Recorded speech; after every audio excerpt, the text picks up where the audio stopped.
Guerrero, México, 1983. El autobús escupió humo negro al detenerse en el arsénico polvoriento de la carretera que serpenteaba entre las montañas de Guerrero. Eran casi las 9 de la noche de un martes de agosto, y la noche había engullido por completo las montañas, dejando solo siluetas oscuras recortadas contra el cielo estrellado. Roberto Méndez se desabrochó el cinturón y se bajó del coche con su vieja mochila al hombro.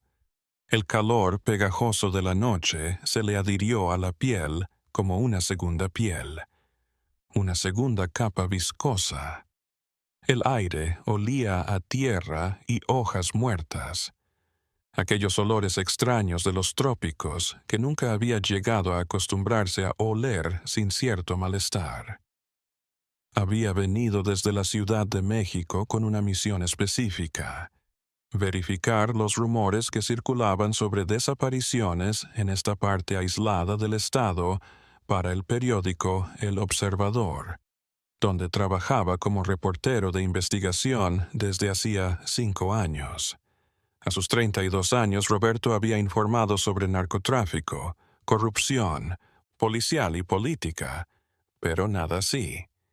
Los informes que había reunido en las últimas semanas dibujaban un patrón alarmante: 15 desaparecidos en 18 meses en un tramo de 50 kilómetros de esta carretera federal. Las autoridades estatales juraban que eran casos aislados, simples robos, accidentes en las carreteras de la sierra.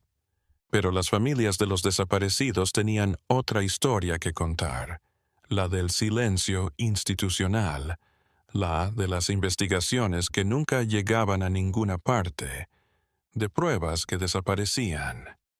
Roberto había analizado los patrones durante semanas. Todas las víctimas eran viajeros solos o en pequeños grupos. Ninguno tenía raíces aquí. Todos habían recorrido este camino y todos habían desaparecido como si se los hubiera tragado la tierra. No había cuerpos, no había testigos, no había nada más que el vacío agonizante que dejaban en sus seres queridos. La fonda de Doña Clara era el único. Un lugar que se nota a kilómetros de distancia, una luz en la oscuridad de la noche mexicana.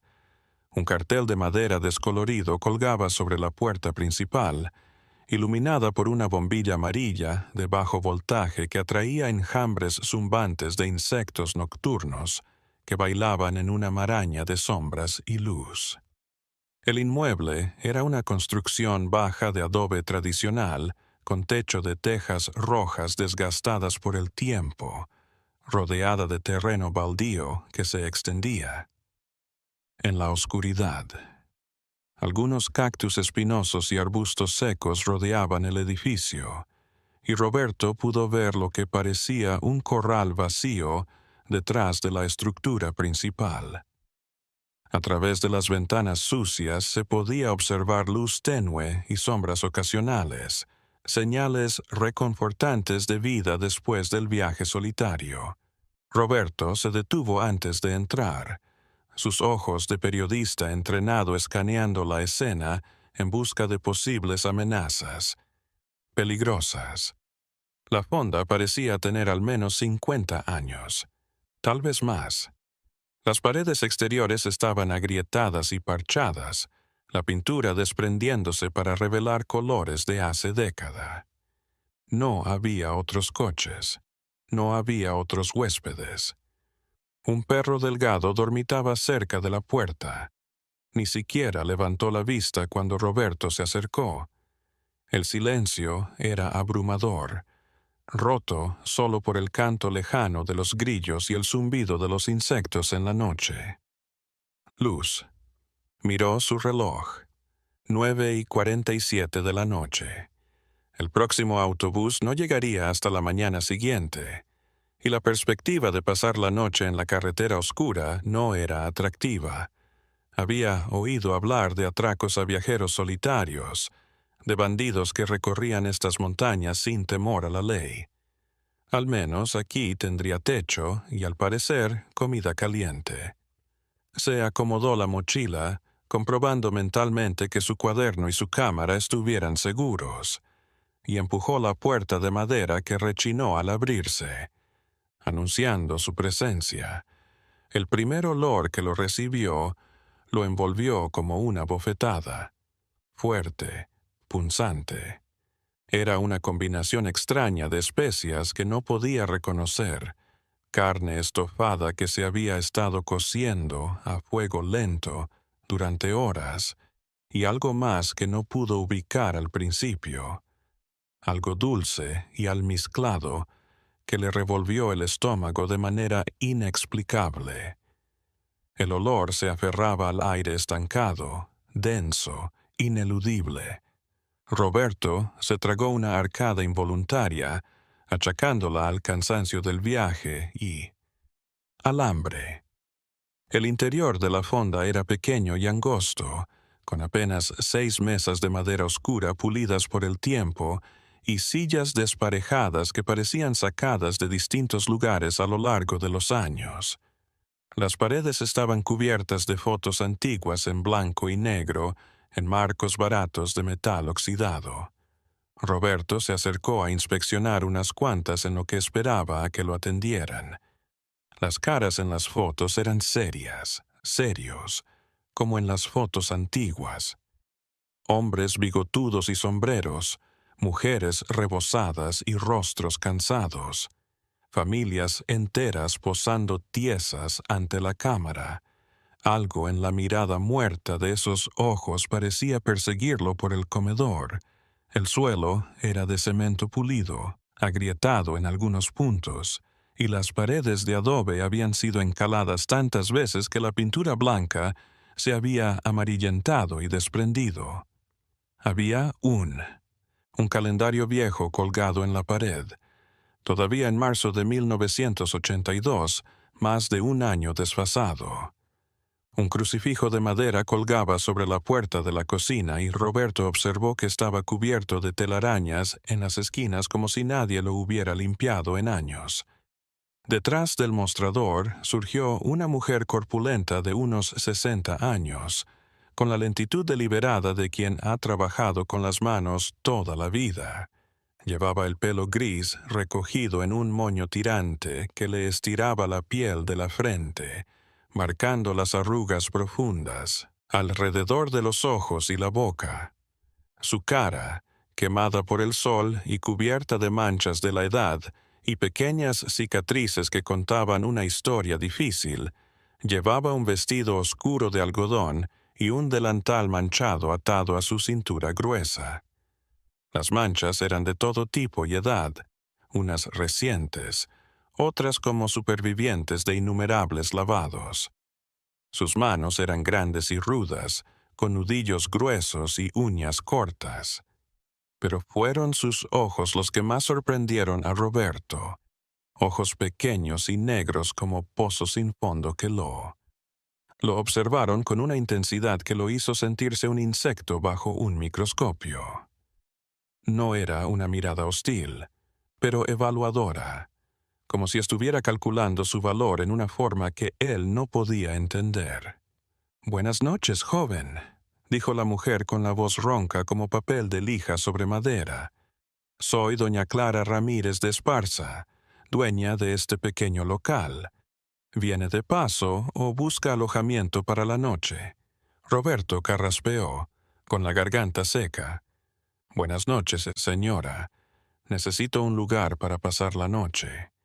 Mañana temprano seguiré mi camino al pueblo de San Martín de las Flores», respondió, dejando caer la mochila al suelo a sus pies, pero sin apartar la vista de ella. «San Martín de las Flores», repitió doña Clara, saboreando las palabras. «Está a 3 horas a pie por la montaña, 4 si no conoce el camino. De noche no es seguro para nada. Hay animales salvajes, serpientes venenosas y el terreno es accidentado. Hay gente que no conoce el lugar y se pierde. Aquí tiene cama limpia y comida caliente. 20 pesos la noche con cena». El desayuno son 5 pesos más, dijo doña Clara sin dejar de mirarlo ni un instante, como si estuviera grabándose cada rasgo de su rostro. Roberto asintió y sacó el dinero de su cartera, un billete de 20 pesos arrugado. Los dedos de doña Clara estaban sorprendentemente fríos cuando rozaron los suyos al coger el dinero. A pesar del calor sofocante de la noche, guardó el billete en el bolsillo de su delantal, sin contarlo, sin revisarlo, con una confianza que parecía conocer la cantidad exacta. Mientras pagaba, Roberto se percató de que había alguien más en la fonda, algo que lo sorprendió porque el tipo había estado tan quieto que no lo había notado al entrar. Era un hombre de mediana edad, tal vez cincuentón, sentado en la mesa de la esquina más alejada de la puerta, encorvado sobre un plato de guisado humeante que parecía casi. Fin. Era delgado hasta lagunas, su rostro surcado de arrugas de expresión y la piel quemada por el sol. Llevaba ropa de trabajo desvanecida, una camisa de mezclilla desgastada y pantalones oscuros manchados de tierra. Sus manos, sosteniendo una cuchara de peltre, eran nudosas y temblorosas. Alzó la vista un instante cuando Roberto lo observó. Sus ojos inyectados en sangre se encontraron con los de Roberto por un momento tenso antes de nuevo a su comida con una intensidad casi fingida, como si intentara evitar el contacto visual de nuevo. Ese es don Pascual Contreras.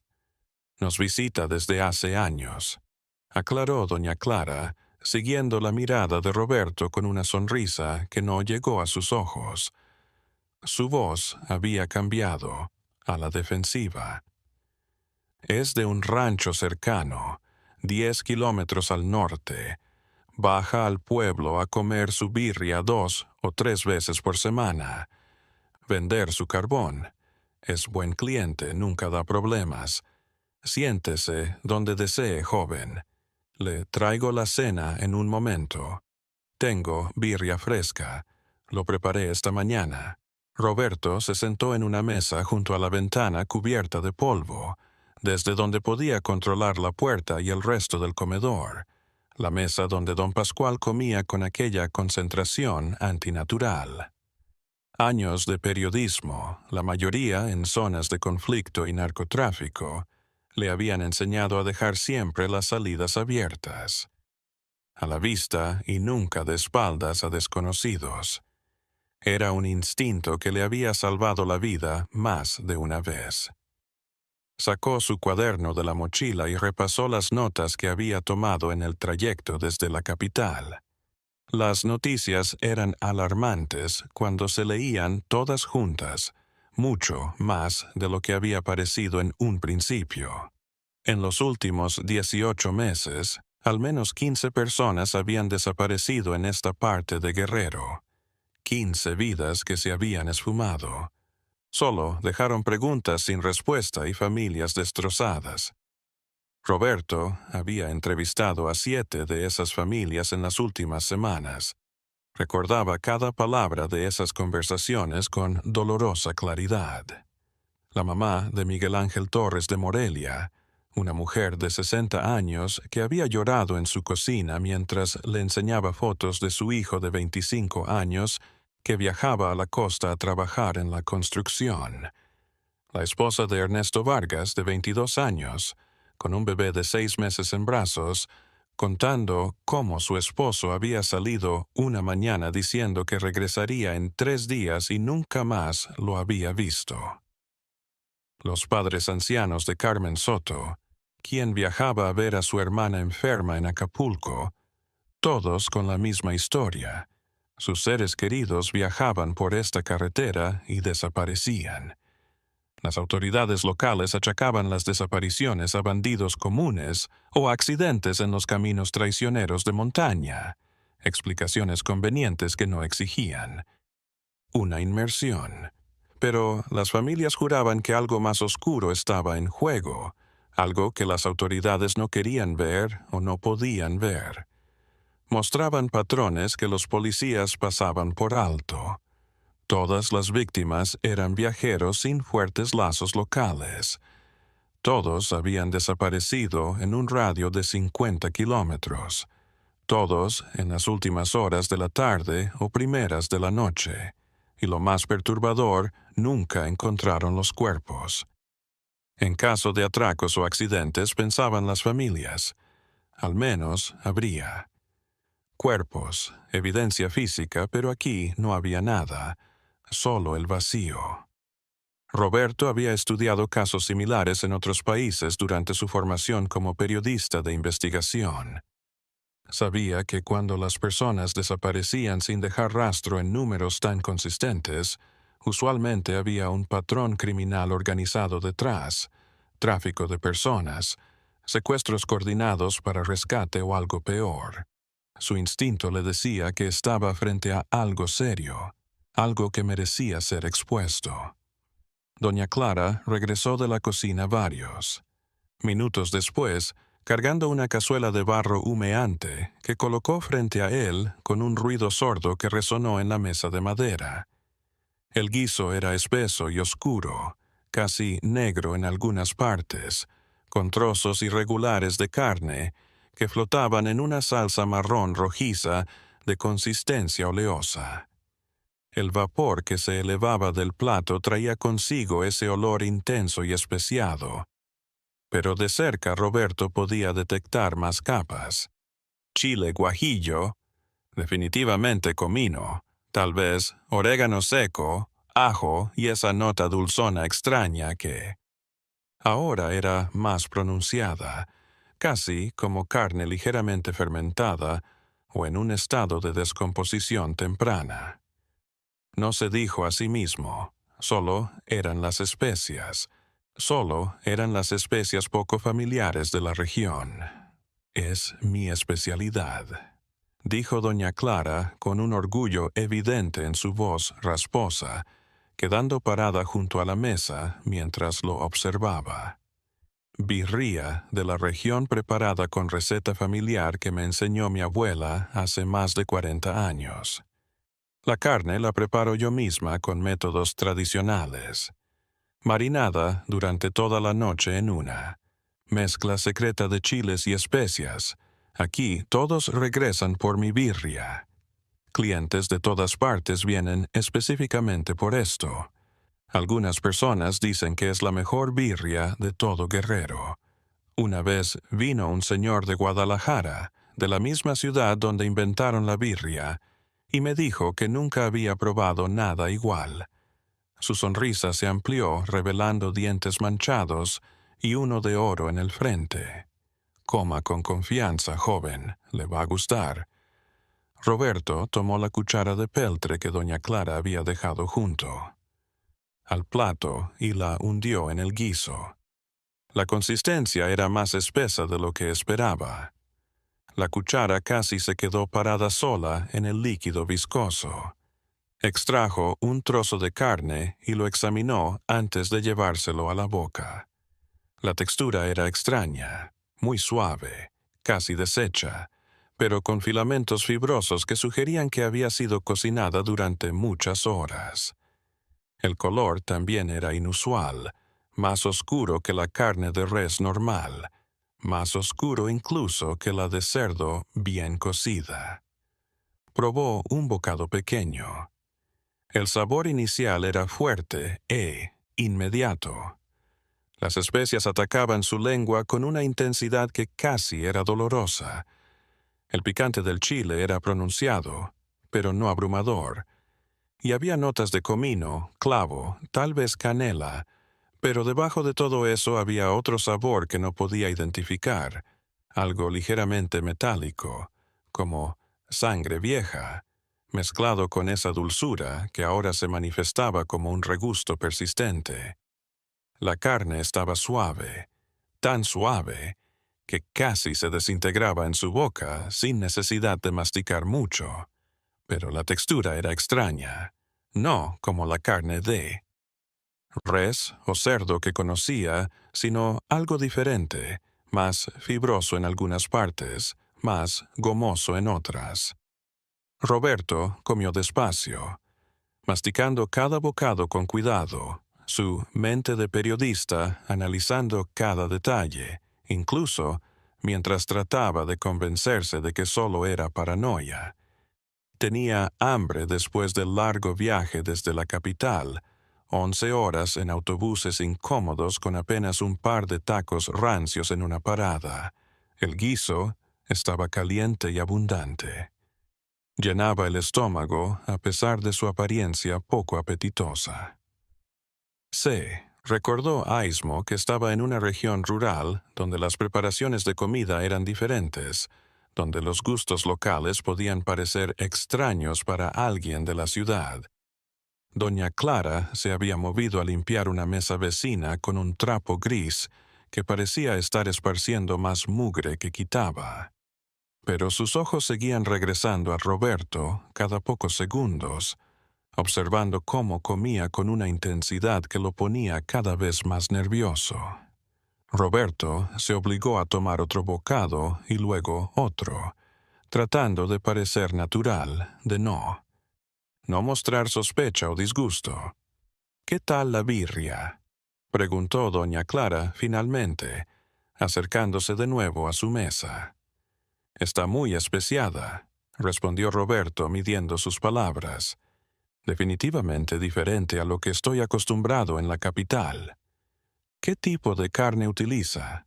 «Oh, es receta de la casa», dijo doña Clara, su risa como cristales rompiéndose. «Pero le diré que yo solo uso la mejor carne en él.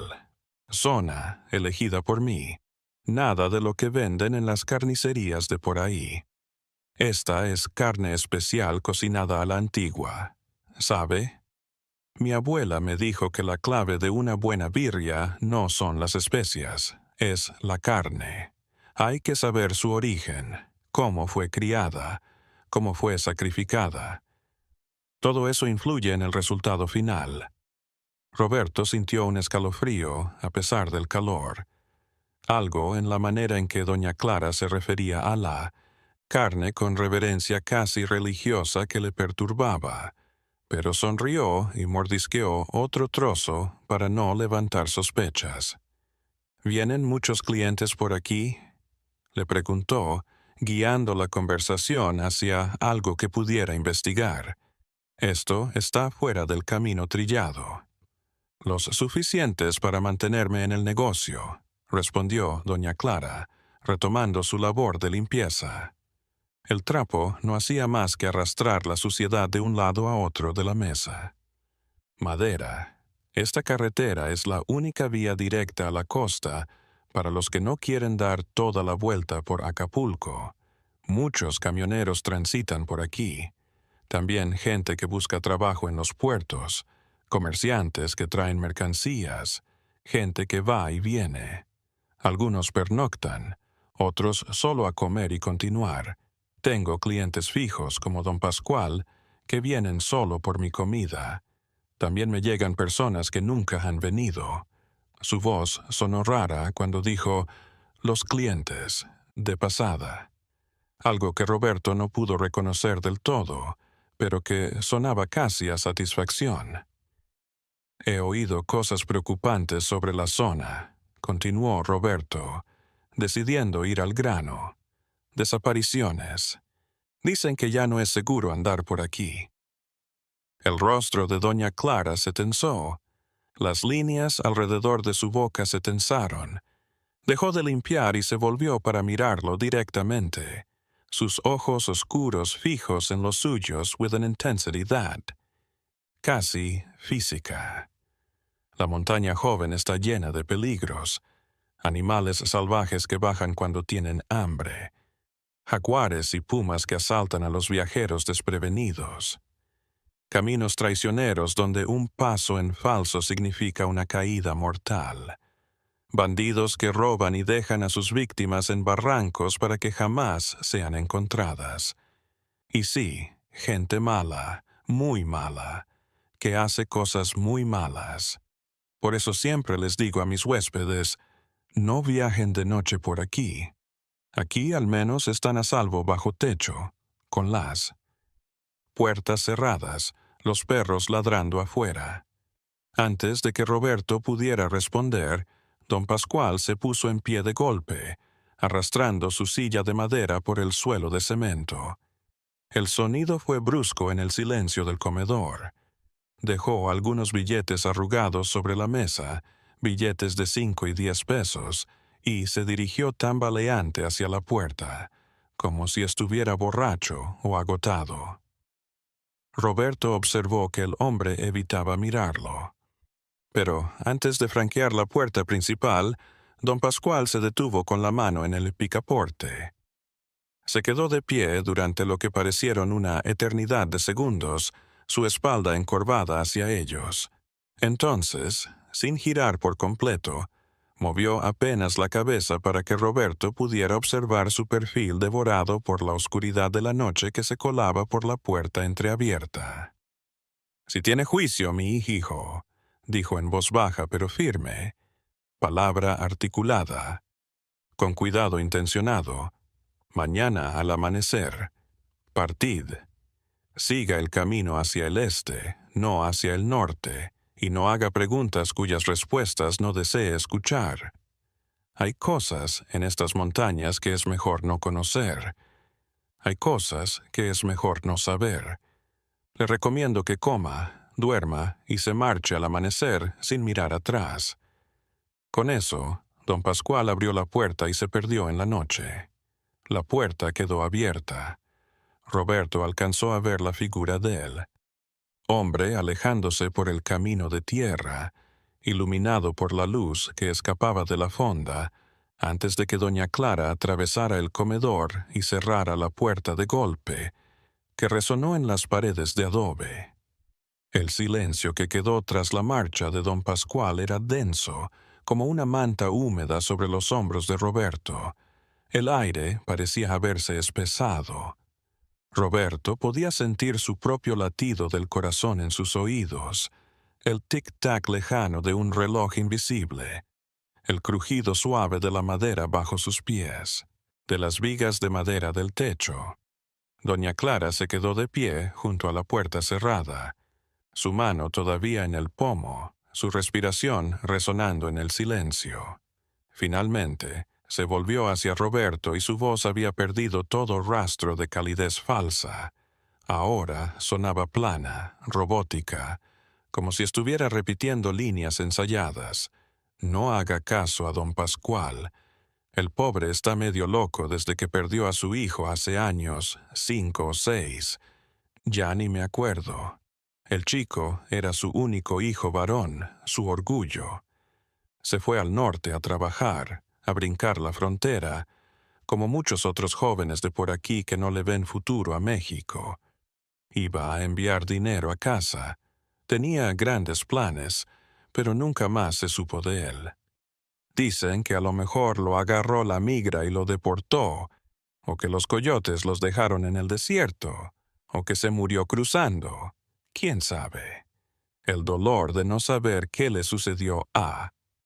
Su hijo le dio un golpe en la cabeza a don Pascual. Ahora ve conspiraciones y amenazas en cada esquina. Ve, balbucie. Roberto terminó su cena en silencio, cada bocado más difícil de tragar que el anterior, su apetito desaparecido, pero obligándose a comer para no levantar sospechas. Cada día me daba cuenta de lo solo que estaba en realidad. No había señal telefónica. Lo había comprobado nada más bajar del autobús y su móvil no tenía señal.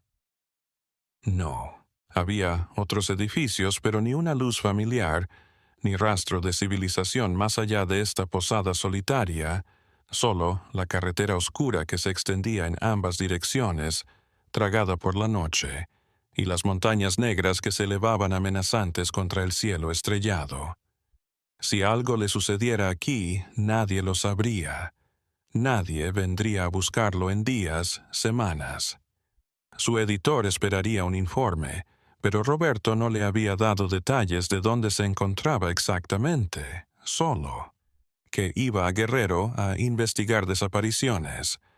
Cuando apartó el plato a medias, ya incapaz de comer más, doña Clara se abalanzó sobre él como si hubiera estado esperando el momento. Su habitación está en la parte trasera del edificio, en el segundo piso. «Sígame, joven», dijo, descolgando una vieja lámpara de aceite de un gancho en la pared. La luz de la llama proyectaba sombras danzantes sobre su rostro, haciéndolo parecer que se movía. Se abrieron paso entre la cortina de cuentas y entraron en un corredor angosto. Las paredes estaban desprendiéndose y había humedades en el techo. Roberto enumeró 4 puertas en el pasillo. Doña Clara abrió la segunda. La habitación era pequeña y espartana. Una cama con el colchón hundido, una silla de madera y una mesita con palangana eran todo el mobiliario. No había ventanas, solo un tragaluz en lo alto cerca del techo, por donde se filtraba una tenue luz de luna. El baño está al final del pasillo. Si necesita algo, llame a la campana que está. En el comedor, no ande afuera de noche. Los perros andan sueltos y son feroces, advirtió doña Clara dejando la lámpara en la mesita. Cuando estuvo solo, Roberto se sentó en la cama y escuchó los pasos de doña Clara alejándose por el pasillo. Entonces, silencio. Un silencio que podía oír su corazón latiendo. Sacó su cuaderno y empezó a anotar sus primeras impresiones. Algo en este lugar no encajaba.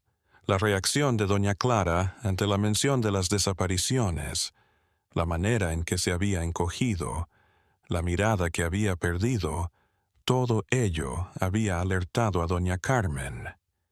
La advertencia enigmática de don Pascual, el sabor peculiar de la comida. Se puso en pie y tiró de la puerta. No tenía cerradura interior. Puso la silla debajo del picaporte a modo de barricada improvisada. Luego se tumbó vestida en la cama con su mochila al lado. El agotamiento del viaje comenzaba a superarlo, pero su mente permanecía alerta. Una noche escuchó pasos en el pasillo, lentos y pesados. Se detuvieron frente a su puerta. Roberto se detuvo, su mano buscándola. La navaja que siempre llevaba en el bolsillo. El picaporte giró una vez, a prueba. La silla crujió. Después de una eternidad, los pasos se alejaron. No volvió a dormir. La mañana siguiente, Roberto se despertó tenso y alerta. La luz gris del amanecer se filtraba por el tragaluz. Recogió sus cosas rápidamente y salió al pasillo. La fonda estaba callada. Se dirigió al comedor, esperando encontrarlo vacío, pero doña Clara ya estaba allí, preparando café en una olla, de peltre sobre una estufa de leña. «Buenos días, joven. ¿Durmió bien?», preguntó sin girarse. «Sí, gracias. Debo irme», respondió Roberto, deseando escapar. «Primero tiene que desayunar. Es un camino largo y pesado hasta San Martín. Siéntese». Algo en su tono no dejaba lugar a réplica. Roberto se sentó con atención en cada músculo. Doña Clara le sirvió una taza de café negro y amargo y un plato de frijoles refritos con tortillas calientes. Esta vez tragó, sin saborear. Mientras desayunaba, la puerta se abrió y entraron 2 hombres. Eran hombres corpulentos, ataviados con ropa de trabajo sucia y botas pesadas. Saludaron a doña Clara con familiaridad y tomaron la mesa del fondo. Sus ojos seguían cada movimiento de Roberto con una intensidad que le puso la piel de gallina. «¿Quién es el extraño, doña Clara?» «¿Cuál es el plan?», preguntó uno de ellos, un hombre de bigote espeso y una cicatriz en la mejilla. «Alguien que pasa por San Martín. Ya se va», respondió ella. Roberto se acabó el café de un trago y se levantó. «Gracias por todo, señora». ¿Cuánto le debo por el desayuno? Ya está incorporado. Tenga cuidado. La montaña es peligrosa. Salió de la fonda con la mirada clavada en la espalda. El sol apenas asomaba por encima de las montañas, tiñendo el cielo de naranja y rosa. El aire de la mañana era fresco y limpio, un mundo diferente al aire sofocante del interior. Roberto siguió el camino que doña Clara le había mostrado, internándose en la vegetación. Apenas había recorrido media hora, cuando oyó voces tras él. Se volvió y vio a los dos hombres de la fonda que lo seguían a cierta distancia. Su pulso se aceleró. Aceleró el paso, pero el suelo era irregular y resbaladizo por el rocío de la mañana. Los hombres se acercaban. Roberto echó a correr tropezando con raíces y piedras. El pánico le apretó la garganta. Los hombres gritaban algo que no entendía. De repente, el suelo se hundió bajo sus pies. Había un barranco cubierto de maleza. Cayó rodando varios metros, chocando contra rocas y maleza hasta detenerse al fondo con el tobillo torcido y el cuerpo magullado. Las voces se acercaban desde arriba. Roberto se arrastró detrás de unas rocas grandes, tratando de regular su respiración agitada. Los hombres surgieron al borde del precipicio, mirando hacia abajo. «¿Ves?», dijo uno. «No, debió caer más bajo. Vamos a buscarlo». Empezaron a bajar con cuidado. Roberto sabía que no tenía tiempo. Con el tobillo latiendo de dolor, cojeó entre las rocas, buscando algo. «Escondite». Entonces lo vio, una pequeña hendidura entre dos rocas, casi cubierta por la hiedra.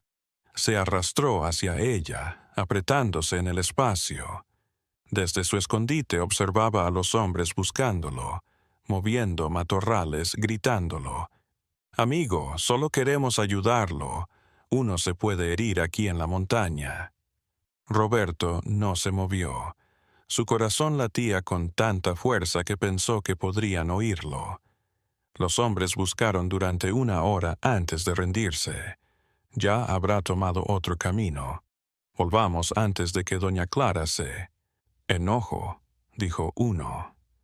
Cuando sus voces se desvanecieron por completo, Roberto emergió de su escondite.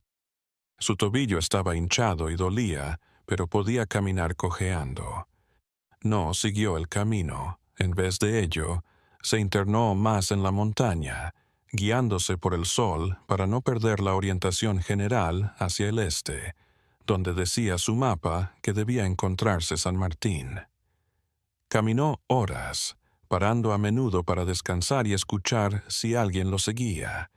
El bosque era espeso y salvaje, repleto de ruidos de animales y crujidos de ramas. A media tarde, exhausto y sediento, localizó un pequeño arroyo, bebió directamente de él y llenó su cantimplora.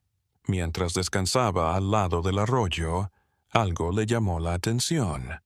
Había señales en los árboles cercanos, tajos de machete en forma de flechas.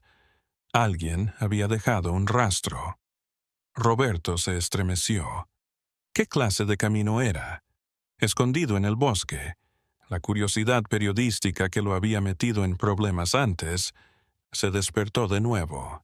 Siguió las huellas. Lo arrastraron cuesta arriba entre la maleza cada vez más espesa hasta que llegó todavía lúcido. Lo que vio lo dejó helado. Había huesos, docenas de ellos esparcidos entre la maleza, algunos parcialmente enterrados, otros blanqueados por el sol. Cráneos humanos, costillas, fémures. Roberto sintió náuseas en su garganta. Sacó su cámara con manos temblorosas y comenzó a fotografiar todo, catalogando la escena del horror. Al lado de los huesos había harapos de ropa, mochilas en descomposición, zapatos, efectos personales que alguna vez pertenecieron a aquellos que ahora yacían en este cementerio clandestino.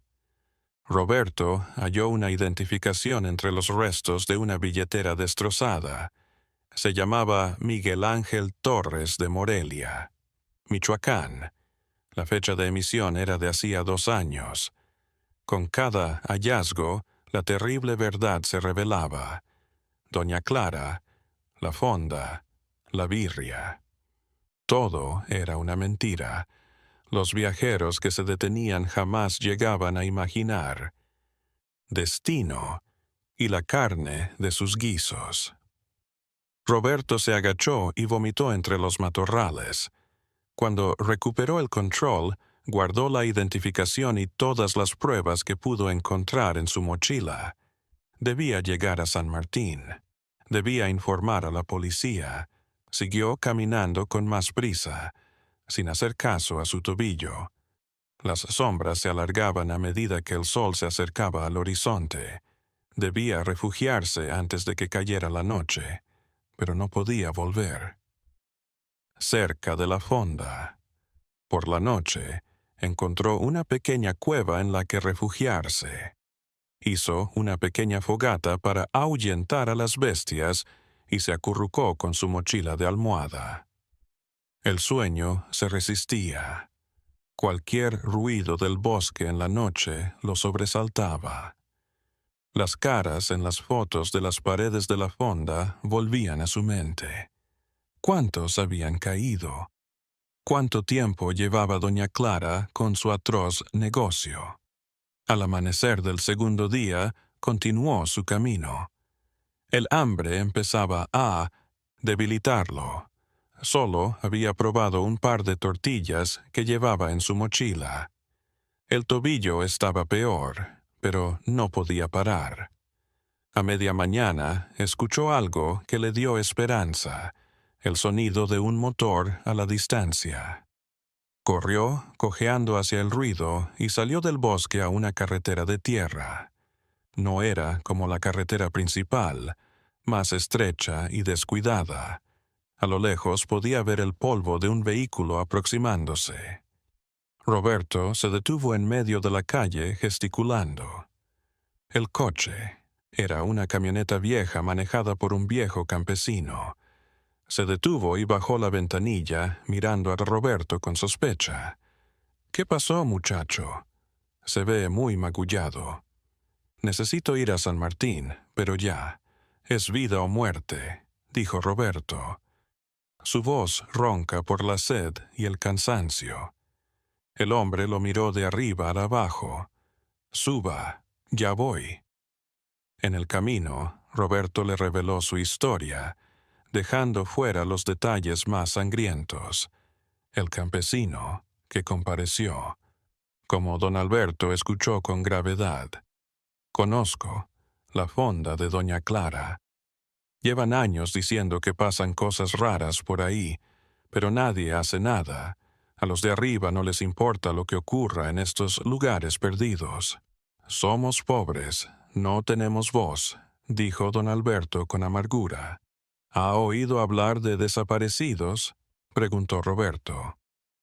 «Bueno, mi primo segundo desapareció hace 1 año. Iba a trabajar a una mina de por aquí cerca. Pasó por esa carretera y nunca llegó. Le buscamos por semanas, nada. La policía dijo que probablemente lo robaron y arrojaron su cuerpo en algún barranco». Roberto se encogió de estómago. «¿Su primo cómo se llamaba?» «Ernesto Vargas». Roberto sacó su cuaderno con manos temblorosas. En su lista de desaparecidos figuraba Ernesto Vargas. Llegaron a San Martín al mediodía. Era un pueblo pequeño de casas de adobe y calles de tierra con una iglesia blanca de 2 torres en la plaza central. Don Alberto lo dejó en la alcaldía, un edificio. Pequeña de 2 pisos con banderas mexicanas descoloridas. «Tenga cuidado, joven. Si va a denunciar a doña Clara, sepa que está enchufada. Gente influyente que la ampara. Por algo ha trabajado tantos años y nadie la toca», dijo don Alberto antes de partir. Roberto llegó a la presidencia y exigió hablar con las autoridades. Lo recibió el jefe de la policía municipal, un tipo gordo de unos 50 años con el uniforme hecho un lío y aliento a licor. Se identificó como el comandante Durán. Roberto le contó todo: las desapariciones, la fonda, el cementerio en el bosque, las fotos que había tomado. El comandante escuchó, su rostro inexpresivo, anotando de vez en cuando. «Es una acusación grave, joven. ¿Tiene evidencia?», preguntó cuando Roberto terminó. «Tengo fotos del lugar con los restos humanos. Tengo esta identificación que encontré», dijo Roberto sacando la identificación de Miguel Ángel Torres de su mochila. El comandante cogió la identificación y la miró. «Esto podría ser cualquier cosa. Lugar.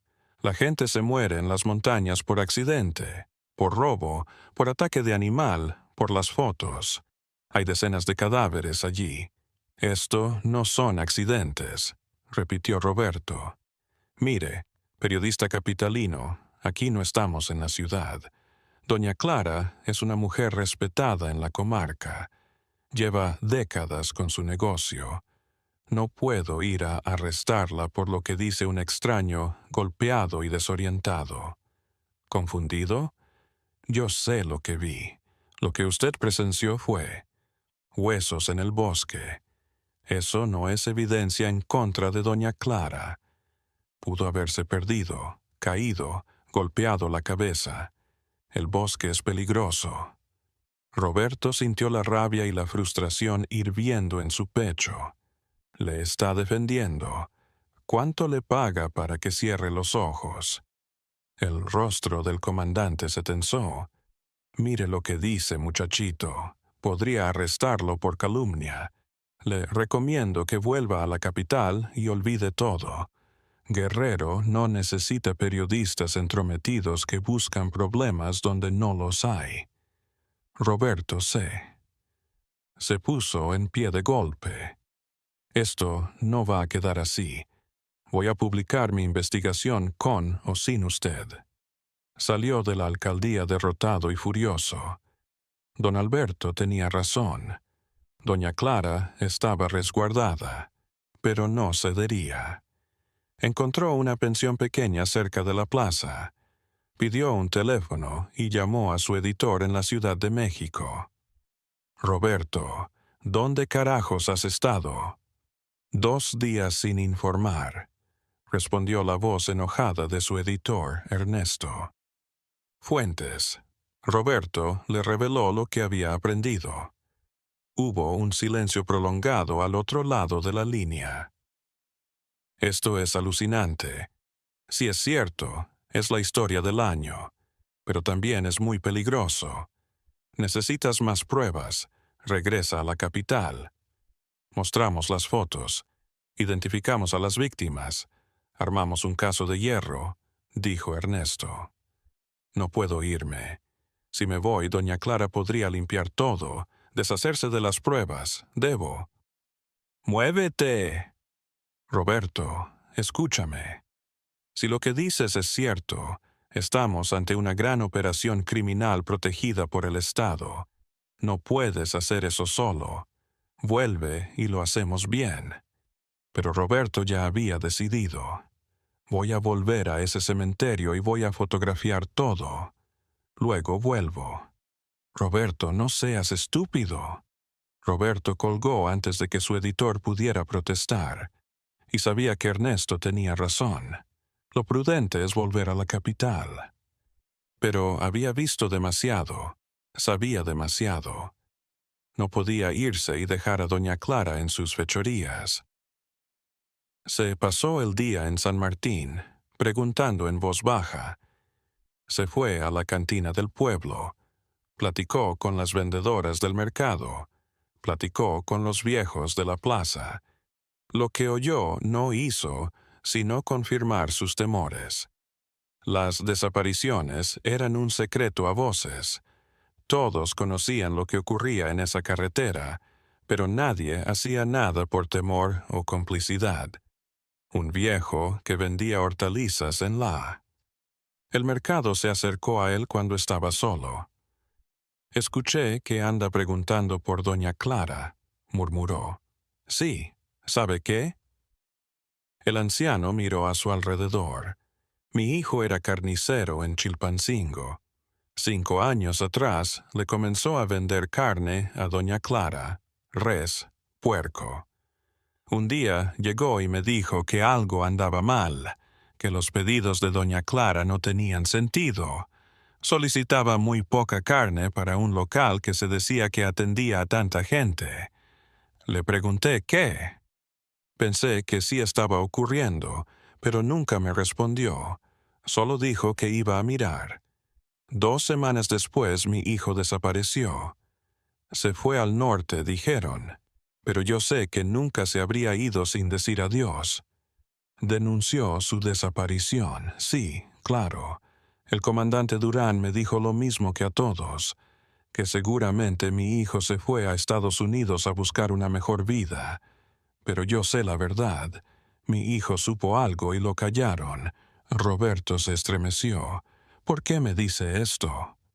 Porque usted es la primera persona en años que viene a hacer preguntas reales.